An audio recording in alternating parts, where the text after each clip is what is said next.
عليكم ورحمة الله وبركاته. النهاردة هنعمل حاجة حلوة جديدة اسمها العزيزية. والعزيزية دي أنا لما دقتها عجبتني جدا وقررت إن أنا أشوف طريقتها، ولكن زودت عليها شوية حاجات خلت طعمها أحلى وأحلى. ترجع العزيزية دي أساسها من دمياط، وحاجة حلوة بزيادة زي ما بيقولوا. تعالوا نشوف مقاديرها ايه. عندنا الصينية دي تاخد لتر من اللبن، وممكن لتر ونص مفيش مشكلة، بس احنا النهاردة هنعملها لتر من اللبن. ومعانا مكرونة سباجيتي، والمكرونة دي بناخد مقدار منها صغير، يعني مثلا اقل من ربع كيس. بناخد مثلا الشوية دول على لتر اللبن، لتر الحليب بتاعنا. بناخد تقريبا ربع كيس المكرونه الاسباجيتي اهي بالطريقه دي. هناخد المقدار ده منه،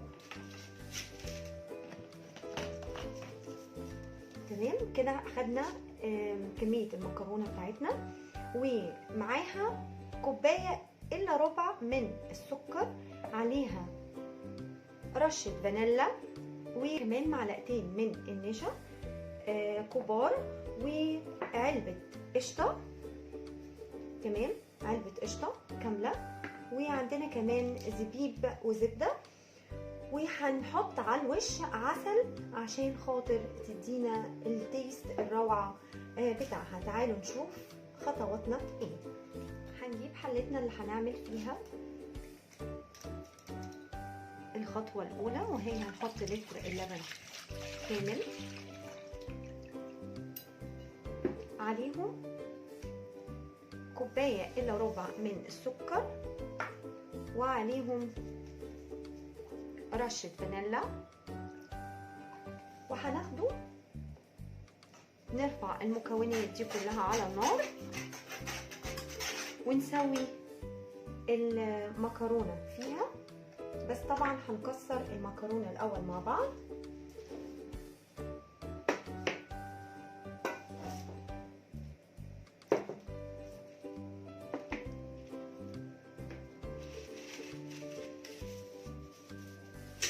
هنكسرها صغير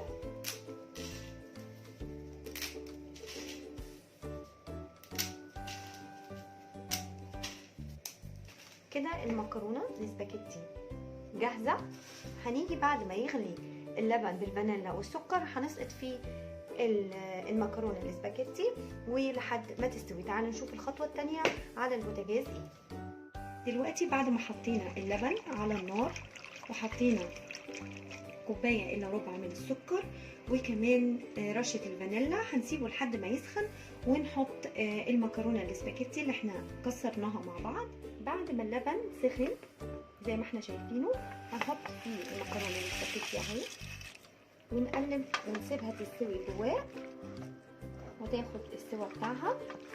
وبعد كده هنحط لها النشا. دلوقتي هنحط نص كوبايه من اللبن، عليهم معلقتين النشا الكبار، وهنقلب لحد ما يدوب النشا عشان هنحطه على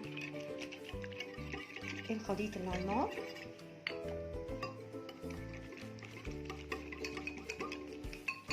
كده خليط النشا بتاعنا جاهز.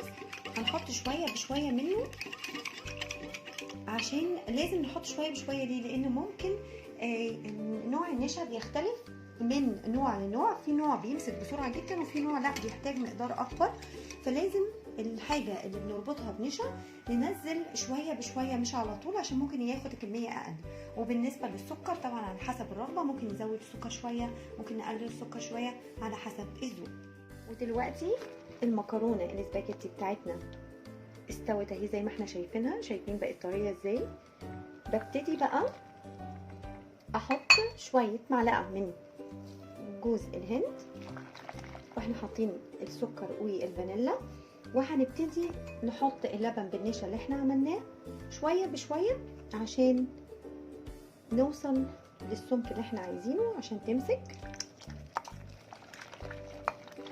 نحط شويه بشويه. شايفين هتقلت ازاي؟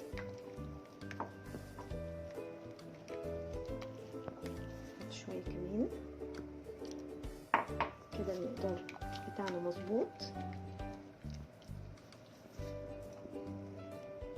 كده. خدت كل اللبن بالنشا، شايفين سمكها مسكت وتقلت.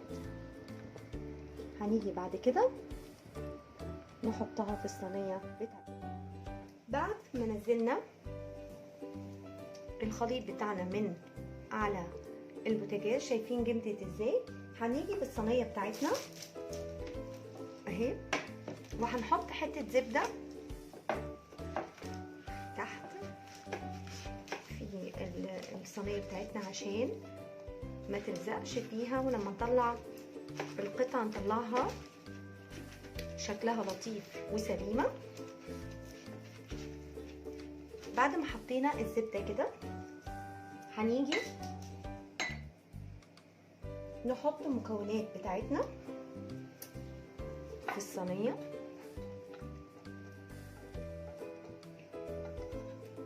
طبعا الحاجه الحلوه دي كريمي وتجنن.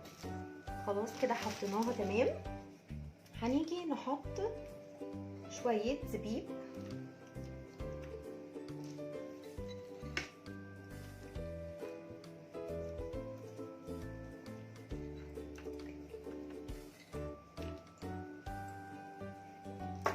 وهنحط القشطه بتاعتنا،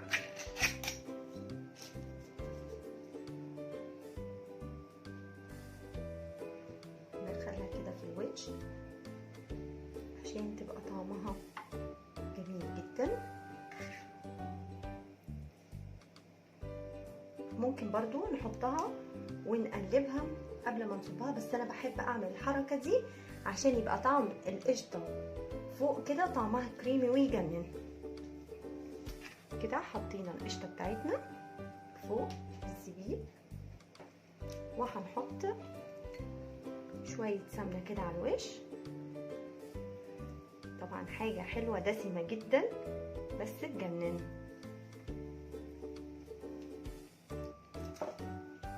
شويه عسل، يا سلام.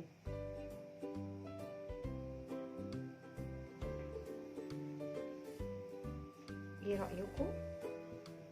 شكلها يجنن. قبل ما تستوي كمان هناخد الصينية بتاعتنا دي نسويها، نحطها في الفرن لمدة 20 دقيقة بس، وهنطلعها ونشوفها شكلها النهائي ايه.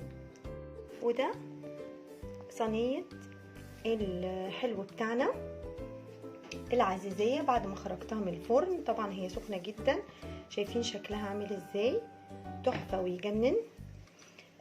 طبعا هنسيبها لحد ما تبرد ونقطعها مع بعض. ودي المكونات بتاعتها، شايفين شكلها حلو يجنن وريحتها ولا اروع من كده.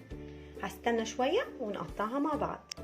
ودلوقتي بعد ما بردت العزيزية شوية هنبتدي نقطعها مع بعض زي ما احنا شايفين اهي. وده شكل العزيزية بتاعتنا بعد ما قطعناها، شكلها تحفة ويجنن وطعمها ولا اروع.